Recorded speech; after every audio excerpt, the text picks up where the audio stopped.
पहला डिफेक्ट है myopia.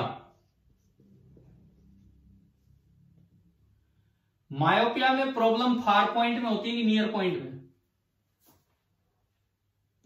Far point.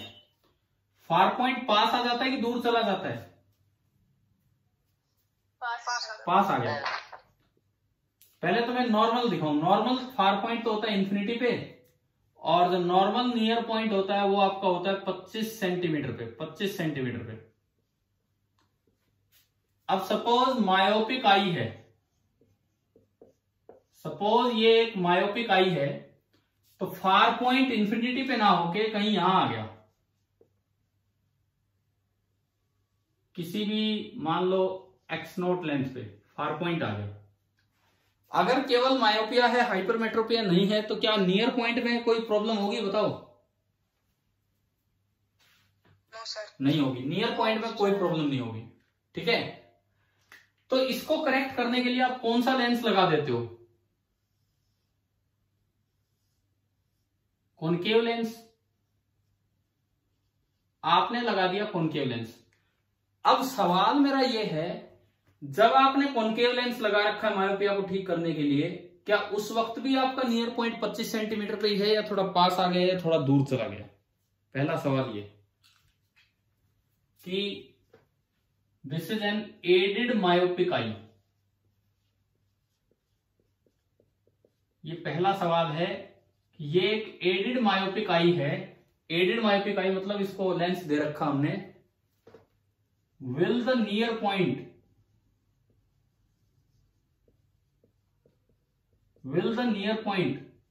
with the lens on the eye, ये जो लेंस है, with the lens on the eye be कहां होगा? पहला option equal to 25 centimetre, greater than 25 centimetre, less than 25 centimetre. आप बताओ, फर्स्ट क्वेश्चन आपको आया समझ में जो मैं दे रहा हूं आपको? अरे देखो, पेपर हो गया डिस्कस, अब जो ज्यादा अच्छी चीज चल रही है उस पर ध्यान दो। आप बताओ, क्या पहला सवाल आपको समझ में आ गया है कि नहीं? क्या मेरा सवाल है? yes, कि वैसे तो अगर लेंस हटा रखा है जब तो नियर पॉइंट 25 पे है और फार पॉइंट यहां है। फार पॉइंट को इंफिनिटी पे पहुंचाने का काम कर दिया लेंस ने, लेकिन लेंस लगे होके फिर नियर पॉइंट 25 पे ये है कि 25 से पास हो गया कि 25 से दूर हो गया। ये आपका पहला सवाल है। इन सभी सवालों के जवाब आपको अगले लेक्चर में मिल जाएंगे, जो इस लेक्चर के बाद अपलोड हो जाएगा, या इस लेक्चर के बाद आपको दिया जाएगा। ठीक है, लेकिन आप पहले ट्राई करेंगे तब तक। तो हमारा पहला सवाल तो ये हो गया। बिल्कुल, आप नोट कर रहे हैं? नोट कर रहे हैं कि नहीं ये क्वेश्चंस? भाई लिखते हो कि नहीं साथ साथ? अगर नहीं नोट किया है तो नोट कीजिए पहले ये क्वेश्चन, और आप इसका जवाब देंगे फिर थोड़ी देर बाद। आज ही आपको आंसर्स मिल जाएंगे, लेकिन पहले आप ट्राई करेंगे, कहीं ढूंढेंगे नहीं, खुद ट्राई करेंगे।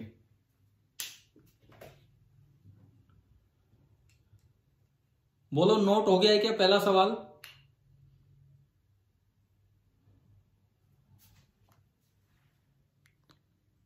कोई रेस्पॉन्स नहीं दे रहे हो यार। नोट हो गया है फर्स्ट क्वेश्चन? कर रहे हो? करो, लिखो, उसके बाद फिर हम दूसरे सवाल पे चलेंगे।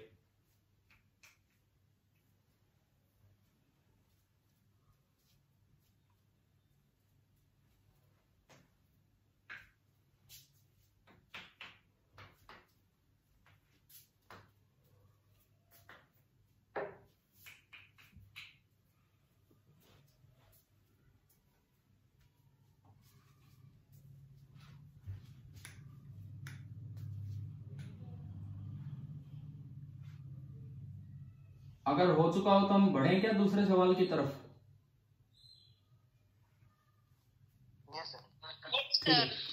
दूसरा सवाल हमारा ये है, एक हाइपरमेट्रोपिक आई है। शायद आप समझ गए हो कि किस तरह का सवाल आना है।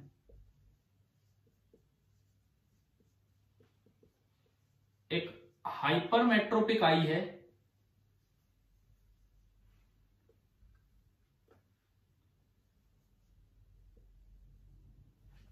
और इस हाइपरमेट्रोपिक आई में किस में दिक्कत होगी, फार पॉइंट में कि नियर पॉइंट में? नियर पॉइंट 25 पे होगा, दूर होगा, पास होगा? दूर होगा। माना मैंने कि इसका नियर पॉइंट यहां है किसी एक्स नोट पे,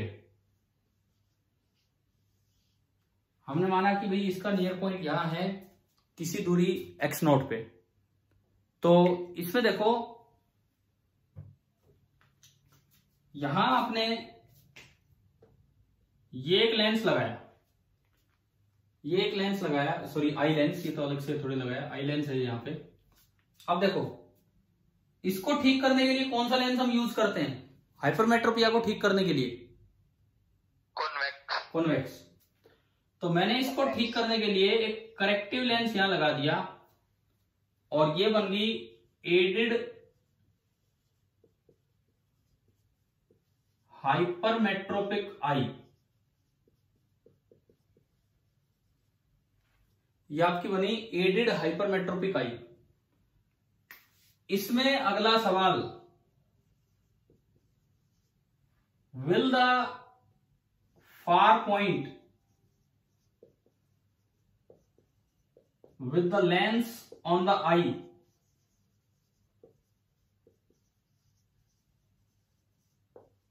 B, पहला ऑप्शन एट इंफिनिटी, दूसरा ऑप्शन इंफिनिटी से पहले। पहला ऑप्शन है एट सेम पॉइंट, जहां पहले था वहीं रहेगा।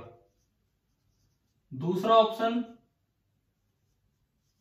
विल कम नियर बाई, थोड़ा पास आ जाएगा। एंड तीसरा option will move further away, और भी दूर चला जाएगा। लिखने की जगह नहीं है इस कोने में, पर आपको दिख रहा है क्या मैं क्या लिख रहा हूं? बोल रहा हूं मैं उसके साथ साथ। दूसरा जो सवाल है आप नोट कर रहे हैं ना, सेकंड क्वेश्चन।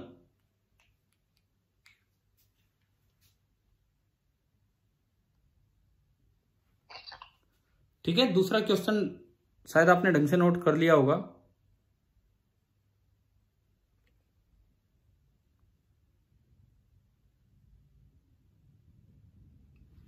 फिर मैं बोल देता हूं कि will the far point with the lens on the eye be at the same point, will come near by, या विल मूव फार्दर अवे, थोड़ा दूर चला जाएगा।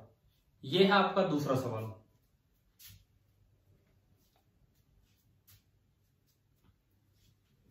चलते हैं तीसरे सवाल पे।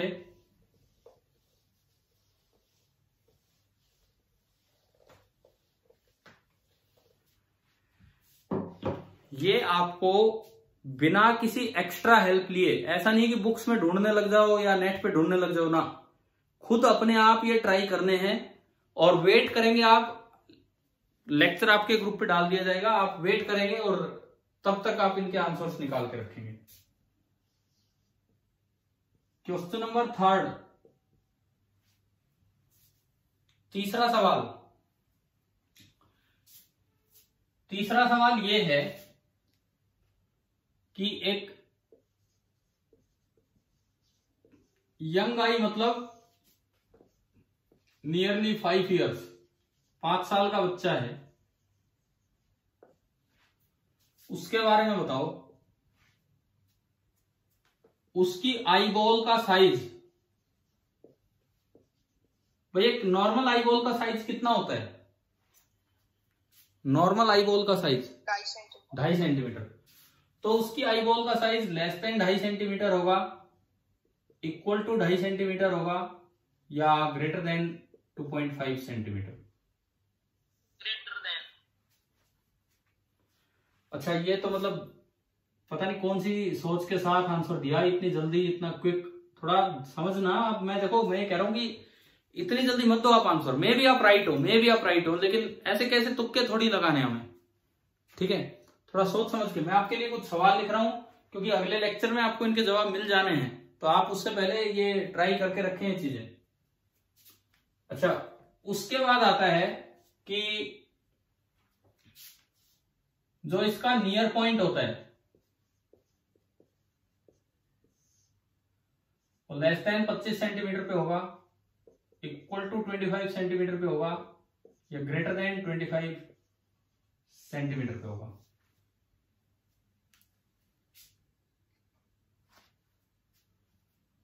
उसके बाद आता है, आप ये बताओ, ये हो गया नीचे वाला नोट हो गया, मैं मिटाऊं इसे?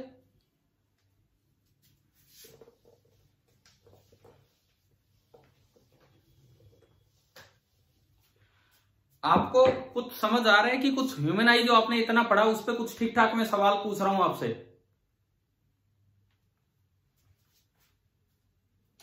आप ये बताओ, नॉर्मल आई की पावर ऑफ अकोमोडेशन कितनी होती है, कहां से कहां तक पावर जाती है? बोलो। नॉर्मल आई की पावर ऑफ अकोमोडेशन कहां से कहां तक होती है,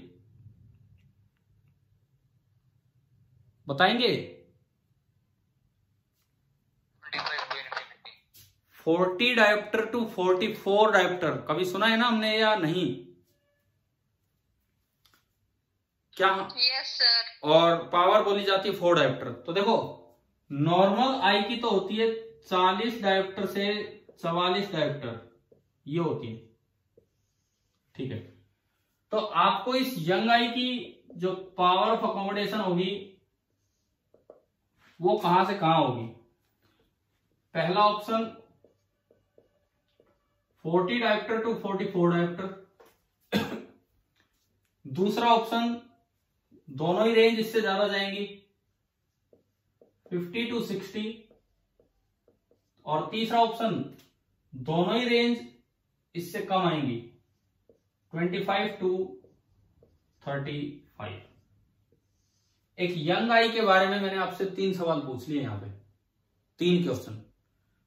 तो कुल मिला के ये जो मैंने 3-4 क्वेश्चंस आपसे पूछे हैं ह्यूमन आई के बारे में, पेपर डिस्कशन छोड़ो, ह्यूमन आई के बारे में जो क्वेश्चंस पूछे हैं, कम से कम आपको एक बार अपने खुद का दिमाग लगा के, खुद की नॉलेज यूज करके इनके आंसर्स निकाल के रखने, और उस लेक्चर का वेट करना है जो आपका जस्ट इससे अगला है, ठीक है। वो लेक्चर ही मत ढूंढने लग जाना, पहले क्वेश्चंस करना, फिर उसका जवाब देना, क्योंकि अच्छा होगा ना, तभी आपको पता लगेगा। मुझे थोड़ी भेजने आपको आंसर, आप अपने पास रखोगे, आपको पता लग जाएगा कि आपकी क्या स्कोरिंग है क्या नहीं। ह्यूमन आई आप सभी ने पढ़ तो लिया ना ढंग से, समझ में तो आ ही गया होगा अच्छे से। ह्यूमन आई सबको क्लियर हो गया होगा, तो आप एटलीस्ट इन सवालों का जवाब देंगे, ठीक है। आगे हम नेक्स्ट टाइम नेक्स्ट क्लास में पढ़ते हैं। Thank you, good night.